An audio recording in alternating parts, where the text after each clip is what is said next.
What if I told you that basketball used to be so boring that teams would literally hold the ball for entire quarters without shooting? And that the NBA was basically a white guy hobby league that played in hockey arenas? The sport you know today went through 9 completely different personalities, and each one makes the previous era look like they were playing a different game entirely. We're going to walk through every single transformation, and trust me, some of these changes are absolutely ridiculous. The BAA era. Picture this: grown men in short shorts and canvas sneakers standing around a basketball court looking like they just finished filing taxes at the local YMCA. That was professional basketball in 1946. The Basketball Association of America started because hockey arena owners got tired of their buildings sitting empty on non-hockey nights. They needed something, anything, to fill seats and make money. Basketball was just cheap filler entertainment, like the opening act nobody wants to see.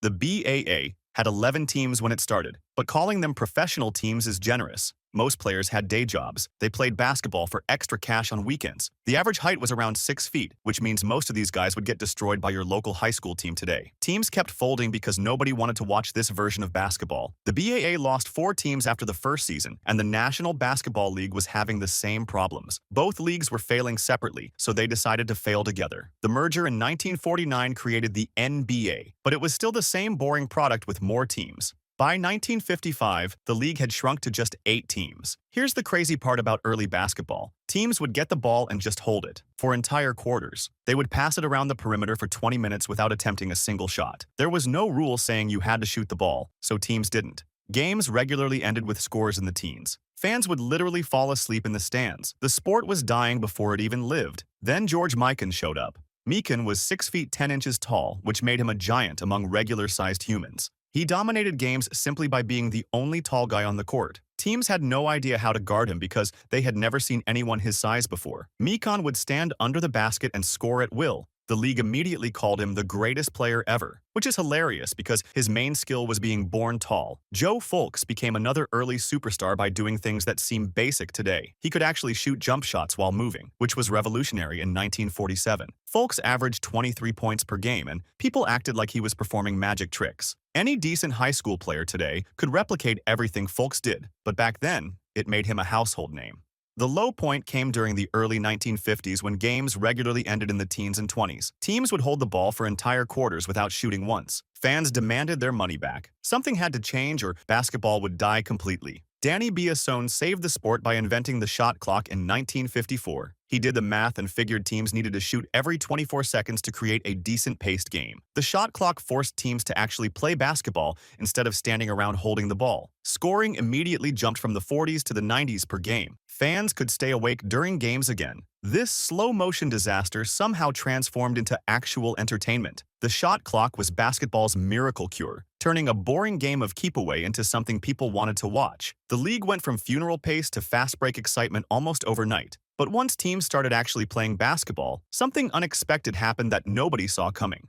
The Celtics Dynasty era. The Celtics turned professional basketball into their personal collection game. One team won 11 championships in 13 years from 1957 to 1969. That's not a dynasty, that's a monopoly. The Boston Celtics turned the entire NBA into their personal trophy case. Every other team was basically playing for second place. The league became the Celtics versus everyone else, and everyone else kept losing. Bill Russell showed up in 1957 and decided defense was actually important. This was apparently a revolutionary concept because nobody else was doing it. In Game 7 of that 1957 finals, Russell grabbed over 30 rebounds in a single game, which basically announced that basketball had a new sheriff in town. He averaged nearly 25 rebounds per game in the playoffs during their peak years. He blocked shots, grabbed every loose ball, and made life miserable for opposing players. The Celtics won their first championship that year, and Russell had cracked the code that nobody else could copy. Meanwhile, Wilt Chamberlain was putting up numbers that looked like video game stats. Wilt scored 100 points in a single game in 1962. 100 points. That's more than most teams scored in entire games back then. He averaged over 50 points per game that season and still couldn't beat the Celtics. Russell's teams found ways to win against Chamberlain's individual brilliance every single time. The contrast was obvious. One guy cared about personal stats, the other guy cared about winning championships. The absurdity of their rivalry reached peak levels when you realize Wilt dominated every statistical category, but Russell dominated the championship count.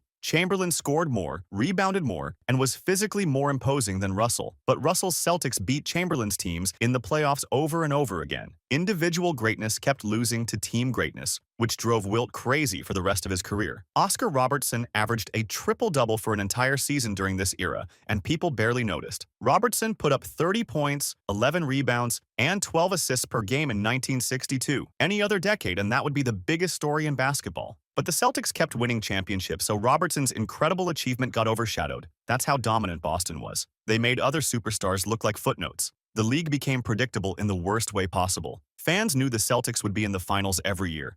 The only question was which team would lose to them. 8 straight championships from 1959 to 1966. Then, the Philadelphia 76ers finally broke through in 1967, which felt like a miracle. But Russell's Celtics came right back and won their final championship in 1969, just to prove the interruption was temporary. Russell and Chamberlain became the second and third candidates for greatest player ever, but for completely opposite reasons. Russell won 11 championships and played perfect team basketball. Chamberlain put up insane individual numbers and revolutionized offensive basketball. The debate split fans into two camps: championship rings versus statistical dominance, team success versus individual brilliance. Jerry West became the only finals MVP from a losing team in 1969, which was basically a participation trophy. West played incredible basketball for the Lakers, but still lost to the Celtics in 7 games. The league felt so bad for him that they gave him the finals MVP award anyway. That's how much the Celtics broke everyone else's spirit. The Celtics Dynasty proved that teamwork beats individual stats, but their dominance made basketball so predictable that fans got bored. The sport desperately needed something completely different to shake things up. Something wild and unpredictable was about to arrive: the ABA era. Basketball with red, white, and blue balls. That actually happened. The American Basketball Association launched in 1967 and decided regular orange basketballs weren't exciting enough, so they went full patriotic with their color scheme. This was basketball's rebellious teenage phase, complete with wild hairstyles and rules that made the NBA look like a retirement home activity. The ABA had three-point lines when the NBA thought long shots were bad basketball. They encouraged fast breaks and high-scoring games while the NBA was still playing slow, methodical basketball. The ABA wanted young fans, and they got them by making everything more exciting. Players had afros that defied gravity and personalities that matched their hair. Then, Julius Erving showed up and started doing things that shouldn't be physically possible. Dr. J could jump from the free throw line and dunk with authority. He could hang in the air for what seemed like forever, switching hands mid-flight and finishing with moves that made fans lose their minds. His afro flowed behind him during dunks like a cape. The NBA had never seen anything like this. Dr. J became basketball's first superhero. He had the look, the moves, and the personality that made him bigger than the sport itself. Kids wanted to be like Julius Erving. Adults bought tickets just to see what impossible thing he would do next. His gravity-defying performances made regular NBA players look earthbound and boring. The contrast between leagues was obvious. The ABA had players throwing no-look passes, attempting shots from crazy distances, and celebrating after big plays. The NBA had players making careful passes, taking safe shots, and showing no emotion. Young fans gravitated toward the ABA's style, while the NBA wondered why their games felt so stale.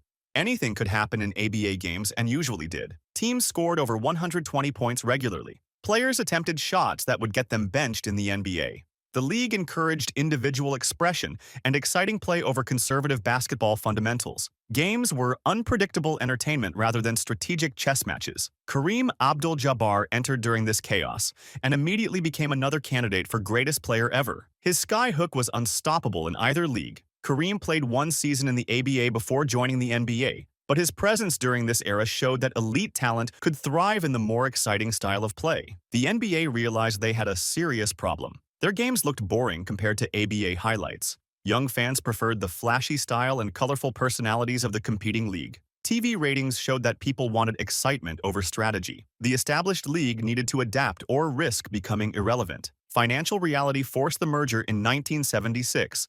The ABA couldn't maintain long-term stability despite having more exciting basketball. Teams struggled with money problems and player salaries. The competition between leagues was driving up costs for everyone. The merger saved basketball from terminal boredom by injecting ABA excitement into NBA structure.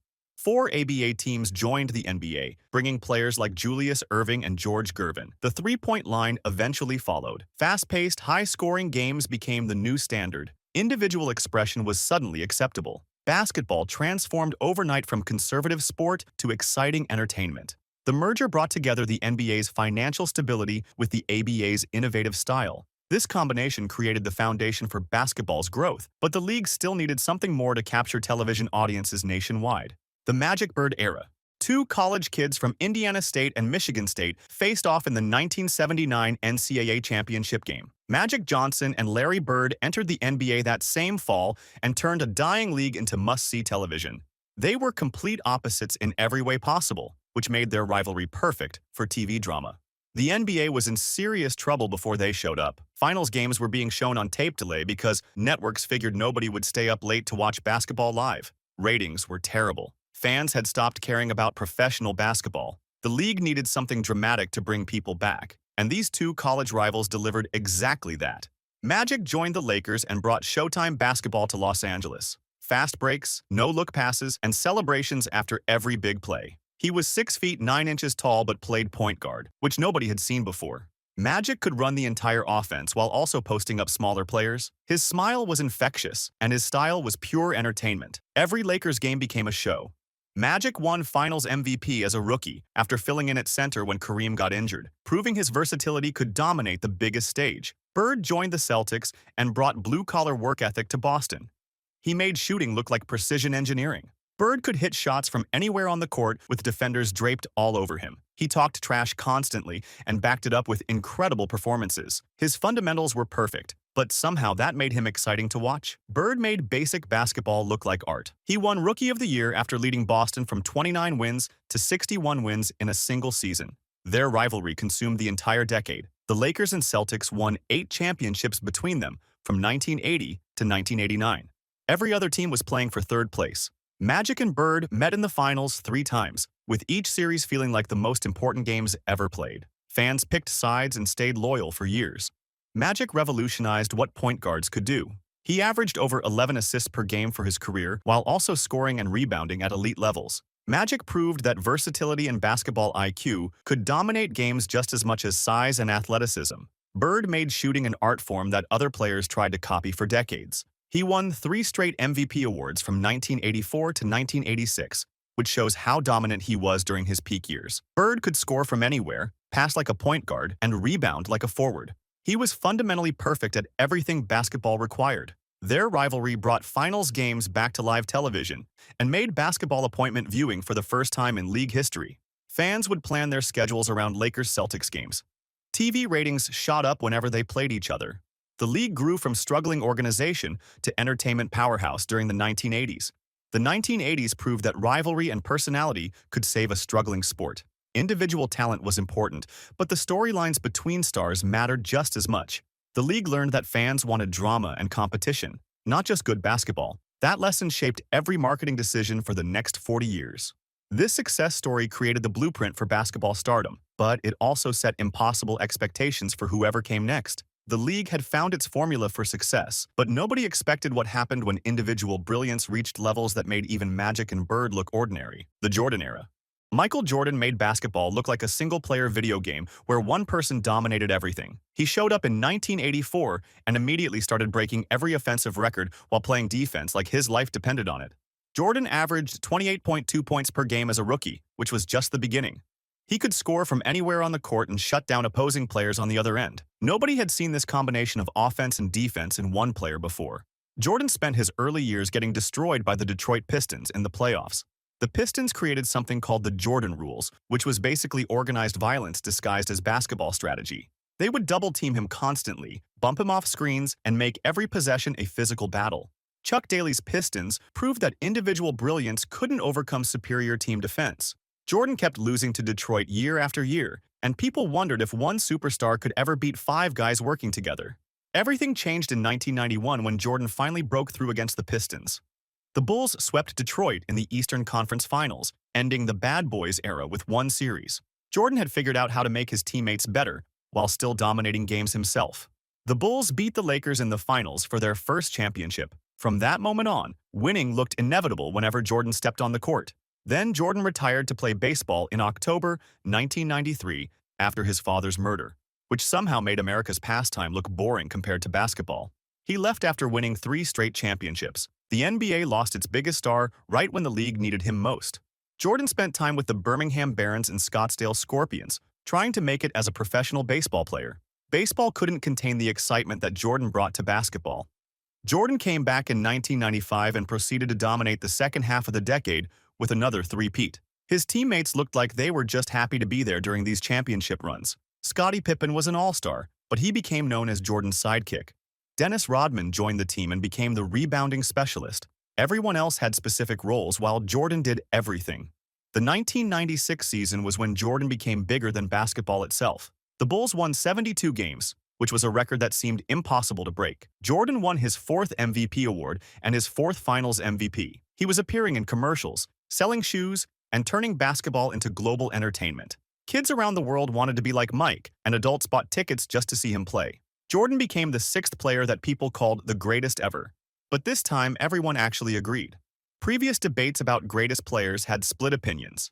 Magic versus Bird, Russell versus Chamberlain. But Jordan's dominance was so complete that even his critics had to admit he was special. 5 MVP awards in 8 seasons, 6 championships, 6 Finals MVPs.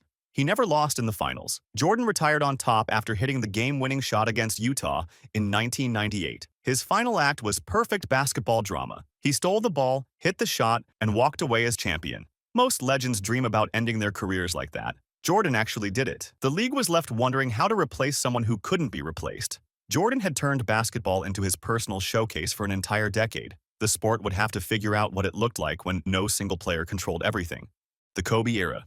The answer came in the form of basketball's midlife crisis. Jordan retired and the NBA immediately had a lockout because even the owners were depressed without him. The 1998-99 season got cut down to just 50 games after months of negotiations over salary caps and revenue sharing, with players and owners arguing about money, while fans wondered if basketball would ever be exciting again.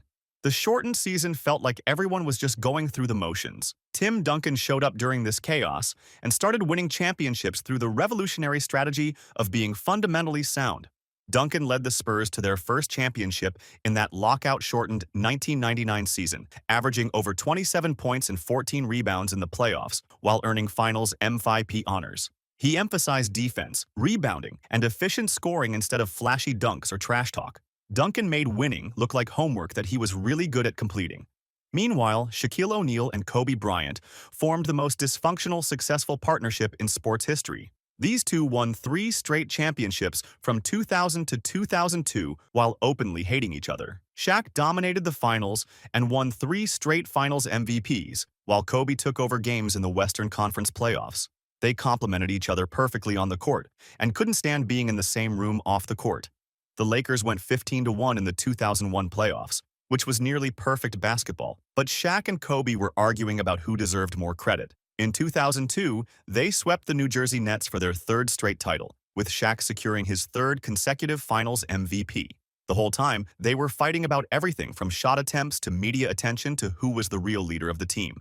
Duncan quietly collected rings and Finals MVPs while everyone focused on the Lakers' drama. He won another championship in 2003, earning both regular season MVP and Finals MVP honors. The Spurs beat the Nets that year with methodical scoring and elite rim protection. Duncan's quiet excellence provided a stark contrast to the Lakers' soap opera, but nobody talked about him because drama sells better than fundamentals. The league became more physical and defensive during this era, which was basically the opposite of everything Jordan represented. The Detroit Pistons proved this in 2004 when they beat the star-studded Lakers in 5 games. Detroit's defense smothered Shaq, Kobe, Karl Malone, and Gary Payton. Chauncey Billups won Finals MVP by playing smart team basketball instead of individual heroics. Hard fouls and defensive strategies defined games more than spectacular offensive plays. Multiple teams actually had chances to win championships during this period, which was a revolutionary concept after Jordan's dominance.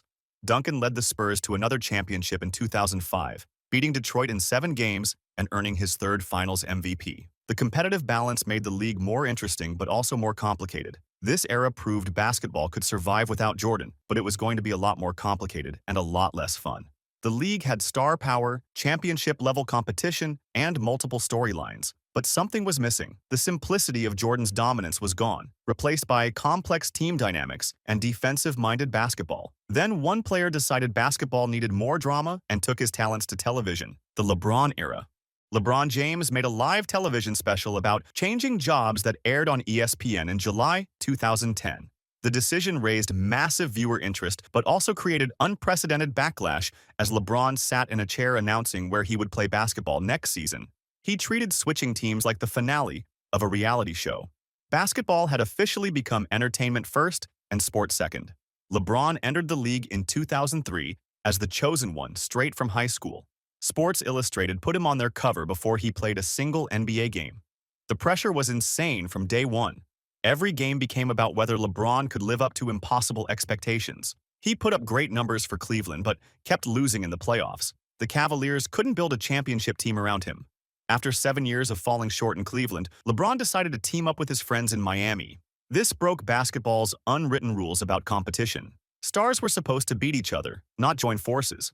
LeBron, Dwyane Wade, and Chris Bosh formed a super team by taking less money to play together. They held a welcome party and promised multiple championships like they were planning a movie franchise. The decision made player movement more entertaining than actual games. Fans cared more about where stars would sign than how they played. LeBron shifted power from teams to players with one television special. Teams used to control where players went.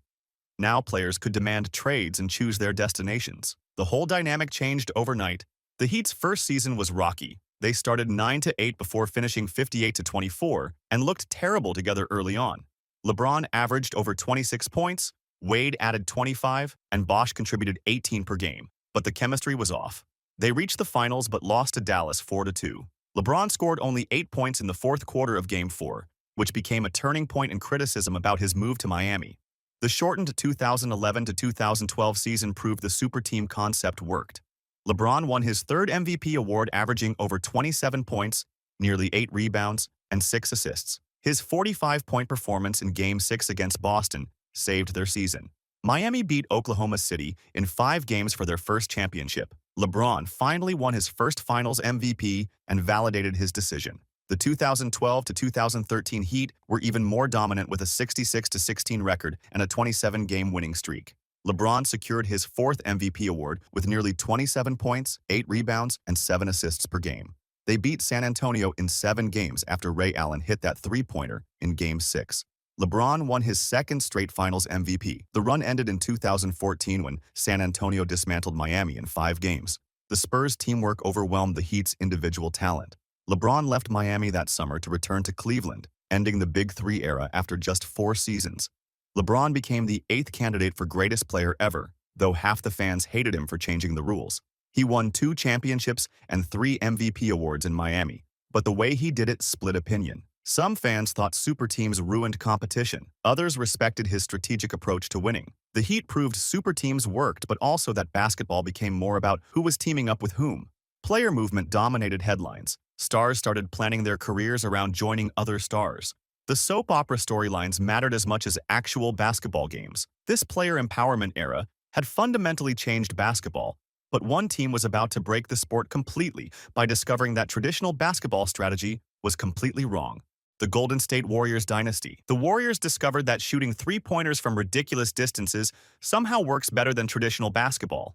Steve Kerr became their coach in 2015 and immediately turned them into a team that led the league in three-point attempts and percentage. They finished 67-15 that first season by having Steph Curry and Klay Thompson shoot from anywhere they could get open. Other teams had no idea how to defend this strategy. Golden State started launching shots from distances that coaches used to bench players for attempting. They won 73 games in 2016, breaking the record that Jordan's Bulls set 20 years earlier. Curry became the first unanimous MVP in league history by averaging over 30 points and making more than 400 three-pointers. Teams were still trying to play traditional basketball while the Warriors were playing a completely different sport. The Cavaliers and Warriors faced off 4 straight years from 2015 to 2018, making the finals feel like a scheduled annual event. Everyone knew these two teams would meet in June. The rest of the league was basically fighting for the right to lose in the conference finals.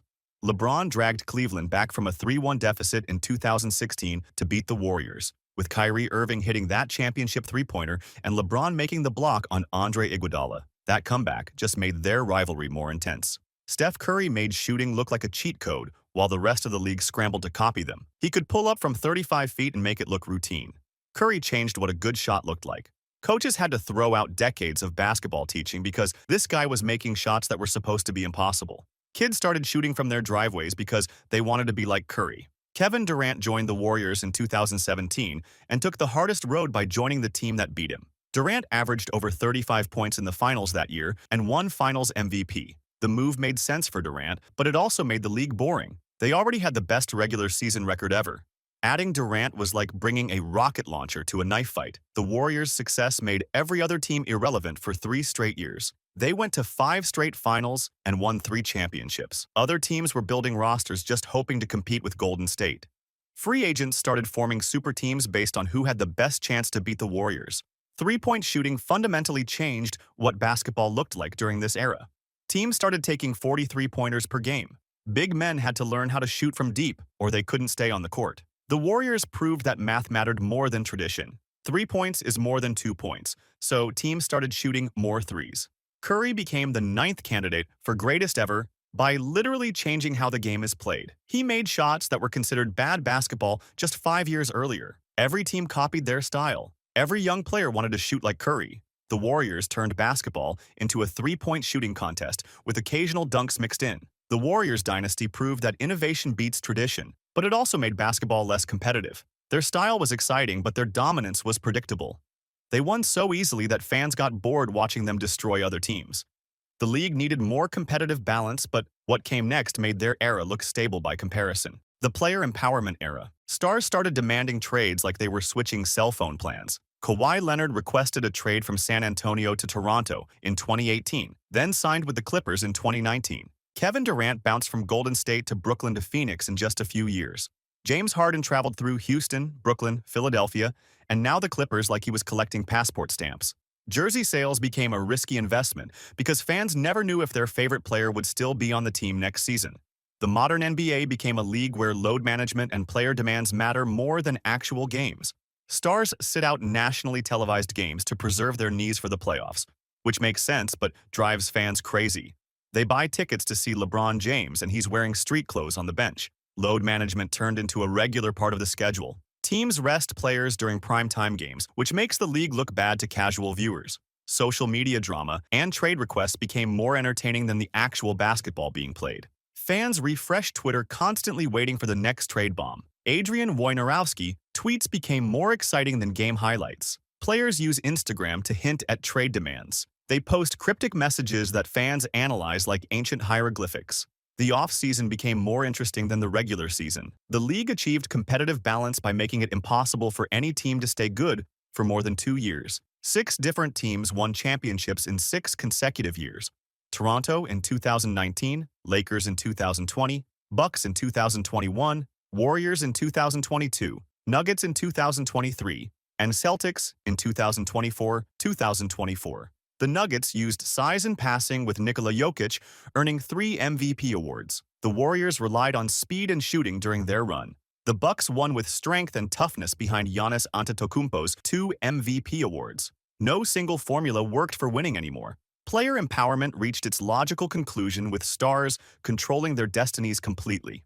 Players like Durant, Harden, and Kawhi demand moves and get them, shifting power away from general managers. Stars fire coaches by demanding trades. They choose their teammates and destinations. Front offices build rosters around player preferences instead of organizational plans. Stars communicate directly with fans through social media, bypassing traditional team control completely. Basketball became a reality show with occasional athletic competition.